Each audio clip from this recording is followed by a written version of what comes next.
तेरे जैसे भिखारी ड्राइवर के तोहफे की जगह मेरी हील वाली सैंडल के नीचे है। सबके सामने पति के दिए प्यार के तोहफे को प्रिया ने अपने पैरों तले कुचल दिया था। लेकिन वो नहीं जानती थी कि जिसे वो जानवर की तरह दुत्कार रही है, वो मामूली ड्राइवर ही असल में उसके पिता की कंपनी का नया मालिक है। बारिश की रात में सड़क पर फेंके गए उस अपमानित पति ने जब सम्राट बनकर वापसी की, तब प्रिया का अहंकार कैसे मिट्टी में मिल गया। इस रोमांचक बदले की कहानी जानने के लिए वीडियो को अंत तक जरूर देखें। दिल्ली के कॉर्पोरेट जगत का एक अघोषित बादशाह था आयुष्मान शेखर। शेखर एम्पायर का अकेला वारिस, जिसकी दौलत का अंदाजा आम इंसान की सोच से भी परे था। हीरे जवाहरात और पैसों के पहाड़ पर बैठे होने के बावजूद आयुष्मान बिल्कुल अकेला था। इस चकाचौंध भरी जिंदगी के पीछे उसका दिल एक सूखे रेगिस्तान की तरह था।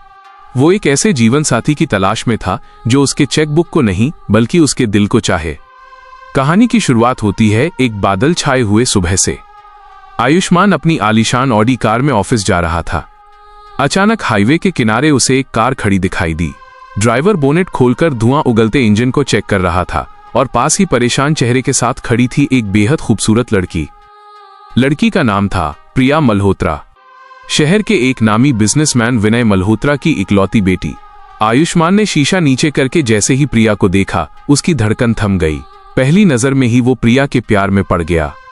वो अपनी गाड़ी रोककर कुछ दूर से प्रिया को देखता रहा। उसे लगा ये वही लड़की है जिसका उसे बरसों से इंतजार था। लेकिन अपनी पहचान जाहिर किए बिना ही वो वहां से ऑफिस चला गया। किस्मत का कैसा अजीब खेल।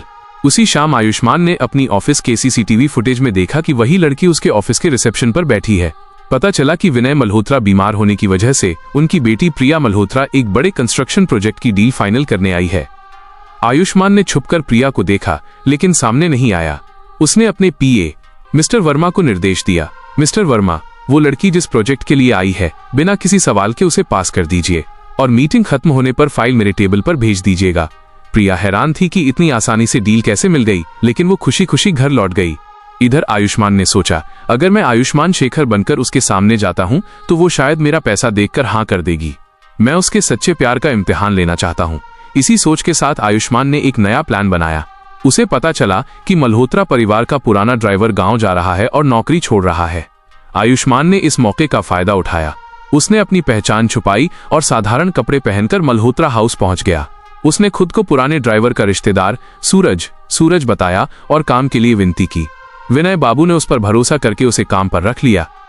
शुरू हुई आयुष्मान की नई जिंदगी सूरज के रूप में। लेकिन वो नहीं जानता था कि प्रिया की खूबसूरती के पीछे पहाड़ जैसा अहंकार छुपा है। प्रिया सूरज को इंसान ही नहीं समझती थी। उसके लिए ड्राइवर का मतलब था नीची जात का जीव। बात बात पर वो सूरज की बेइज्जती करती, उसका मजाक उड़ाती। फिर भी आयुष्मान सब बर्दाश्त करता रहा, क्योंकि उसे उम्मीद थी कि प्रिया का दिल बदलेगा। लेकिन सब्र का बांध एक मनहूस सुबह टूट गया। प्रिया की पसंदीदा नीली स्पोर्ट्स कार को सूरज साफ कर रहा था। गलती से उसके हाथ की अंगूठी की रगड़ से गाड़ी के दरवाजे पर एक छोटा सा खरोंच स्क्रैच आ गया। ठीक तभी प्रिया वहां आ गई।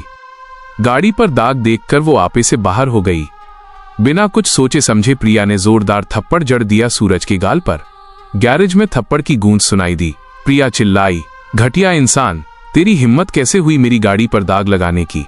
तू जानता भी है इस गाड़ी की कीमत क्या है? तेरे जैसे 10 ड्राइवर बेचने पर भी इस गाड़ी के एक पहिए की कीमत नहीं चुकेगी। बस्ती के लड़कों को बस्ती में ही रहना चाहिए। सूरज गाल पर हाथ रखे पत्थर की तरह खड़ा रहा। उसकी आंखों में आंसू नहीं बल्कि अपमान की आग थी। वो समझ गया कि ये लड़की इंसान को नहीं पहचानती, सिर्फ पैसा और स्टेटस पहचानती है। वो चुपचाप सिर झुकाए वहां से चला गया। उस रात अपने छोटे से कमरे में लौटकर वो और सूरज नहीं रहा। वो बन गया वही ताकतवर आयुष्मान शेखर। अपमान का बदला और प्रिया का गुरूर तोड़ने की जिद ने उसे घेर लिया। उसने अपने पीए मिस्टर वर्मा को फोन किया। सख्त आवाज में आयुष्मान ने कहा, मिस्टर वर्मा, अभी के अभी विनय मल्होत्रा की कंपनी की सारी फाइल्स निकालिए। उनके साथ हमारी जितनी भी डील्स हैं सब इस वक्त कैंसिल कर दीजिए और मार्केट में खबर फैला दीजिए ताकि कल सुबह तक मल्होत्रा ग्रुप के शेयर मिट्टी में मिल जाएं। मिस्टर वर्मा हैरान हो गए, लेकिन सर, इससे तो वो बर्बाद हो जाएंगे। आयुष्मान ने ठंडी आवाज में कहा, मैं बिल्कुल यही चाहता हूं। अगले दिन की सुबह मल्होत्रा परिवार के लिए कहर बनकर आई। एक के बाद एक डील कैंसिल होने लगी। कर्जदारों ने घर पर धावा बोल दिया। विनय मल्होत्रा का बीपी बढ़ गया। प्रिया पागल सी हो गई। उनका गर्व और साम्राज्य ताश के महल की तरह बिखर गया। ठीक जब उन्हें बचने का कोई रास्ता नहीं दिख रहा था, तब शेखर ग्रुप से मिस्टर वर्मा विनय मल्होत्रा के पास एक प्रस्ताव लेकर आए। मिस्टर वर्मा ने कहा, मिस्टर मल्होत्रा, हमारे चेयरमैन आयुष्मान शेखर आपकी कंपनी को बचाने के लिए तैयार हैं। वो नया इन्वेस्टमेंट करेंगे और सारा कर्ज चुकाएंगे, लेकिन उनकी एक शर्त है। विनय मल्होत्रा और प्रिया ने उम्मीद की किरण देखी। प्रिया ने पूछा, क्या शर्त है? हम हर शर्त मानने को तैयार हैं। मिस्टर वर्मा ने कागज का एक टुकड़ा आगे किया और कहा, शर्त यह है कि विनय बाबू की बेटी प्रिया को हमारे चेयरमैन के पसंदीदा लड़के से शादी करनी होगी, और वो लड़का कोई और नहीं, आपके घर का मौजूदा ड्राइवर सूरज है। प्रिया चौंक गई। क्या? वो ड्राइवर? उस छोटे लोग से मैं शादी करूंगी? मिस्टर वर्मा ने ठंडी आवाज में कहा, फैसला आपका है, या तो शादी या फिर कल तक सड़क पर। हमारे चेयरमैन की यही आखिरी बात है। प्रिया समझ ही नहीं पाई कि जिस सूरज को उसने थप्पड़ मारा था, उसी सूरज से शादी करना अब उसके पिता की जान और इज्जत बचाने का एकमात्र रास्ता है। किस्मत के इस खेल के पीछे की खुद आयुष्मान शेखर है, ये उसने सपने में भी नहीं सोचा था। वो दांत पीसते हुए राजी हो गई, लेकिन मन ही मन एक भयानक कसम खाई। वो सूरज की जिंदगी को ऐसा नरक बना देगी कि वो खुद इस रिश्ते से भागने पर मजबूर हो जाएगा। शादी के बाद सूरज घर जमाई बनकर मल्होत्रा हाउस में आया, और सुहागरात से ही शुरू हुआ प्रिया का जुल्म। वो सूरज को बिस्तर तो दूर, कमरे के कोने में जमीन पर सोने देती थी। सुबह उठकर सूरज से बाथरूम साफ कराने से लेकर जूते पॉलिश करने तक का काम कराती। सूरज चुपचाप सब सहता रहा। वो सोचता था शायद ये उसके प्यार का इम्तिहान है, शायद एक दिन प्रिया का दिल पिघलेगा। लेकिन सूरज के सब्र का बांध टूटने लगा जब उसने प्रिया और उसके खास दोस्त तथा बिजनेस पार्टनर राहुल के रिश्ते को अपनी आंखों से देखा। राहुल एक चालाक और लंपट बिजनेसमैन था, जिसकी असली नजर मल्होत्रा की जायदाद पर थी। सूरज अक्सर देखता कि वो गाड़ी चलाकर प्रिया और राहुल को लॉन्ग ड्राइव पर ले जाता, और उसे घंटों गाड़ी में बैठाकर वो दोनों शहर के महंगे रेस्तरां में वक्त बिताते। अपमान की हद तब पार हो गई जब एक दिन दोपहर में सूरज को पता चला कि प्रिया सुबह बिना खाए ऑफिस चली गई है। पति होने के नाते सूरज अपने हाथों से खाना बनाकर टिफिन लेकर मल्होत्रा ग्रुप के ऑफिस पहुंचा। रिसेप्शन पर रोके जाने के बावजूद वो जोर जबरदस्ती प्रिया के केबिन की तरफ बढ़ा। दरवाजा थोड़ा खुला था। सूरज जैसे ही अंदर घुसा, उसके पैरों तले जमीन खिसक गई। उसने देखा राहुल प्रिया की कुर्सी पर बैठा है, और प्रिया टेबल पर बैठकर राहुल के गले में हाथ डालकर बहुत करीब होकर हंस रही है। राहुल प्रिया का हाथ पकड़कर चूम रहा था। शर्म, घृणा और अपमान से सूरज की आंखों से आग बरसने लगी। वो चिल्लाया, प्रिया, प्रिया, और राहुल चौंक गए। सूरज धीरे धीरे अंदर आया और कांपती आवाज में बोला, शर्म नहीं आती तुम्हें? मैं तुम्हारा पति हूं। ऑफिस में सबके सामने अपने पति की पीठ पीछे गैरमर्द के साथ ऐसी हरकत? राहुल शैतान की तरह हंसा। वो कुर्सी से उठकर सूरज के सामने आया और ताने मारते हुए बोला, अरे ड्राइवर साहब, देखो लेक्चर दे रहे हैं। तू पति? तू तो सिर्फ कागज पर पति है। हकीकत में तू इस ऑफिस के चपरासी से भी गया गुजरा है। सूरज अब चुप नहीं रह सका। उसने राहुल की आंखों में देखकर कहा, जुबान संभाल कर बात कीजिए राहुल बाबू। मैं गरीब हो सकता हूं, लेकिन मेरा आत्मसम्मान है, और जहां मेरी पत्नी की बात है, उस पर हाथ लगाने का हक आपको नहीं है। सूरज की बात खत्म भी नहीं हुई थी कि ठास केबिन में एक जोरदार थप्पड़ की गूंज सुनाई दी। प्रिया ने सूरज के गाल पर जोर से थप्पड़ मारा था। सूरज हक्का बक्का होकर प्रिया की तरफ देखने लगा। प्रिया की आंखों में ज्वालामुखी फट रहा था। उसने उंगली उठाकर चिल्लाया, तेरी हिम्मत कैसे हुई राहुल के साथ जुबान लड़ाने की? और क्या बोला? हक? तेरे जैसे सड़क के भिखारी का मेरे ऊपर हक जताने का सपना देखना भी पाप है। राहुल ने अब सूरज का कॉलर पकड़ लिया। ऑफिस की कांच की दीवार के उस पार सब कर्मचारी ये तमाशा देख रहे थे। राहुल ने सूरज को धक्का देकर जमीन पर गिरा दिया और बोला, सुन बे सूरज, प्रिया ने तुझसे शादी सिर्फ अपने बाप का बिजनेस बचाने के लिए की है। तेरी जगह प्रिया के दिल में नहीं, उसके पैरों की जूती के नीचे है। और तू लंच लेकर आया है? जाकर दरबान के साथ बैठकर खा, वही तेरी जगह है। प्रिया ने इंटरकॉम उठाया और सिक्योरिटी को बुलाया। इस छोटे लोग को धक्के मारकर ऑफिस से बाहर निकाल दो, और खबरदार सूरज, इसके बाद अगर कभी बिना इजाजत मेरे केबिन में घुसा तो तुझे मैं जेल की हवा खिलाऊंगी। सिक्योरिटी गार्ड्स ने आकर सूरज को बेइज्जत करके ऑफिस से बाहर निकाल दिया। उस दिन सूरज की आंखों में आंसू नहीं, बल्कि एक खालीपन और अपमान था। फिर भी वो रिश्ता बचाए रखने की आखिरी कोशिश करना चाहता था। अपमान का आखिरी पल आया प्रिया के जन्मदिन पर। सूरज ने अपने जमा किए हुए थोड़े से पैसों से प्रिया के लिए एक साधारण सी लेकिन खूबसूरत चांदी की झुमके इयररिंग्स खरीदे थे। पार्टी में शहर के सब नामी गिरामी लोग मौजूद थे। सूरज ने जब हिचकिचाते हुए वो तोहफा प्रिया के हाथों में दिया तो प्रिया ने एक अजीब सी घृणा भरी नजर से उसे देखा। पास खड़ा राहुल जोर से हंस पड़ा। वाह, भिखारी का तोहफा, इसकी कीमत कितनी है रे? तेरी 1 महीने की पगार के बराबर, या फुटपाथ से उठा लाया है? प्रिया हंसते हुए वो झुमकों का डिब्बा सूरज के हाथ से छीन लिया, फिर सबके सामने उसे जमीन पर फेंक दिया और अपनी महंगी हील सैंडल से कुचल दिया। चांदी के झुमके टूटकर चूर चूर हो गए। टूटे हुए टुकड़े सूरज की तरफ फेंक कर प्रिया बोली, तेरी औकात जितनी है तेरे तोहफे की औकात भी उतनी ही है। मेरे हील के नीचे रहना ही इसका नसीब है। अब मेरी नजरों के सामने से दूर हो जा। सूरज कुछ बोलने ही वाला था कि राहुल ने उसका कॉलर पकड़ लिया। तेरी हिम्मत कैसे हुई प्रिया के सामने आने की? तू एक नौकर है, नौकर की तरह रह।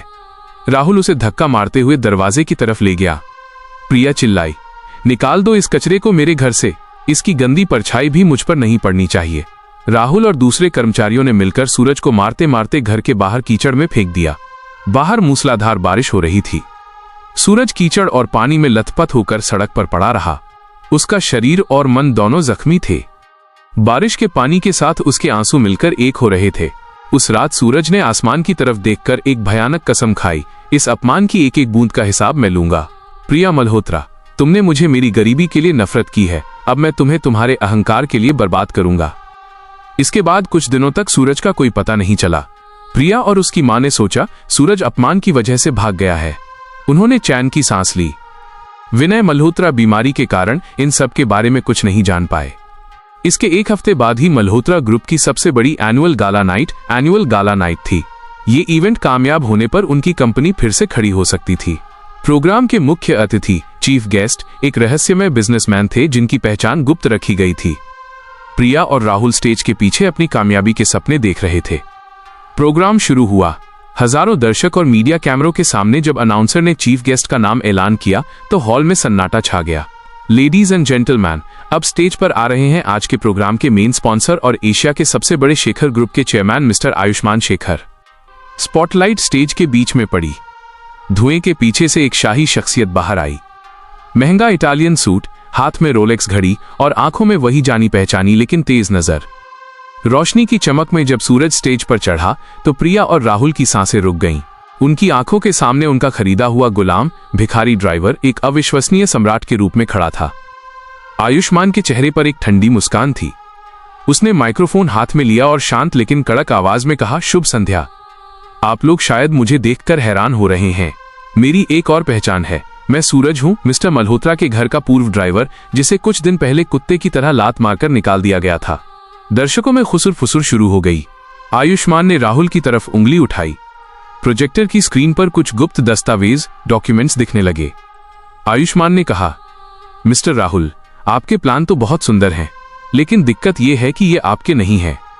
ये प्रिया मल्होत्रा की कंपनी से चुराए हुए और विदेश में पैसा भेजने की साजिश है, और उसका सबूत इस स्क्रीन पर है। पल भर में राहुल की चोरी के सारे सबूत दिखा दिए गए। पुलिस स्टेज की तरफ बढ़ी। राहुल डर के मारे कांपने लगा। इसके बाद आयुष्मान ने प्रिया की तरफ देखा। उस नजर में कोई प्यार नहीं था, थी तो बस दया और नफरत। उसने कहा, प्रिया, तुमने ऑफिस में सबके सामने मुझे थप्पड़ मारा था, याद है? कहा था कि मेरी औकात तुम्हारे जूते साफ करने की भी नहीं है। आज तुम्हारा पूरा साम्राज्य मेरे जूतों के नीचे है। तुम्हारे पिता जिस कंपनी पर इतना गर्व करते हैं वो आज से मेरी है, क्योंकि शेखर ग्रुप ने इस कंपनी के 100% शेयर खरीद लिए हैं। प्रिया कांपते हुए स्टेज की ओर बढ़ी। उसके मुंह से कोई शब्द नहीं निकल रहा था। आयुष्मान रुका नहीं। वो प्रिया के पास गया और उसके कान में फुसफुसा कर बोला, याद है तुमने मेरे दिए हुए झुमके पैरों तले कुचल दिए थे? आज मैंने तुम्हारे अहंकार को ठीक उसी तरह कुचल दिया। तुमने मुझे भिखारी कहा था ना? आज से तुम और तुम्हारा परिवार मेरी दया पर जिंदा रहोगे। लेकिन नहीं, मैं तुम्हारी तरह निष्ठुर नहीं हूं। मैं तुम्हें भीख नहीं दूंगा तो सिर्फ दया। विनय मल्होत्रा हार्ट अटैक से जमीन पर गिर पड़े। प्रिया चीख कर रो पड़ी। आयुष्मान ने जेब से डिवोर्स पेपर्स निकाले और प्रिया के मुंह पर फेंक मारे।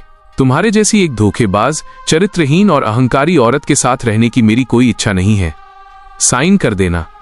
आयुष्मान जब विजेता की तरह हॉल से बाहर जा रहा था, प्रिया उसके पैरों में गिरकर माफी मांगने लगी। आयुष्मान, मुझे माफ कर दो, मुझसे गलती हो गई, मैं तुम्हें पहचान नहीं पाई। आयुष्मान ने एक बार भी पीछे मुड़कर नहीं देखा।